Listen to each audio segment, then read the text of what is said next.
Ils ne connaissaient rien à la mécanique, mais l'idée d'une aventure marocaine qui les amènerait à traverser un désert en voiture a été le moteur de leur projet. Première étape, acheter à moindre coût des véhicules à réhabiliter. On a refait donc le carrosserie dessus, on a changé aussi la courroie d'accessoires sur la voiture. Nous avons changé les amortisseurs avant sur la voiture et les amortisseurs arrière. Je ne suis pas dans CAP carrosserie ni mécanique du tout, je suis en école de commerce justement à l'ESC Po.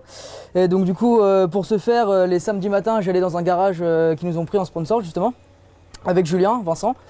Et on a appris à faire la mécanique au fur et à mesure du temps et on se sent un peu prêt pour partir maintenant, quoi. Mais la recherche de fonds a été le plus difficile pour ces 6 étudiants. Trouver des sponsors, créer des événements en tout genre. En 5 mois, ils ont réussi à réunir plus de 11 000 €, la somme nécessaire pour participer au challenge. Il y a le côté humanitaire, où on adore ça, et puis aussi, voilà, en école de commerce, en fait, on voit énormément de matières, en fait, qui vont être de la commerce, la comptabilité, le marketing, la communication, le management aussi. Et au final, toutes ces matières-là, on a pu les appliquer au sein de ce projet, tout simplement, et ça a été super là-dessus.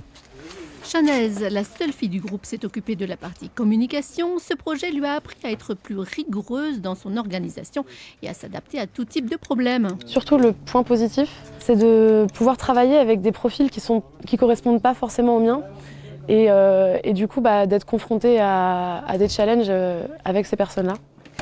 Départ ce samedi pour La Rochelle, d'où les équipages partiront pour 10 jours d'aventure qui vont les mener jusqu'à Ouarzazate au Maroc, avec des fournitures scolaires dans le coffre. L'autre raid de ce type, le 4L Trophy, partira lui le 15 février.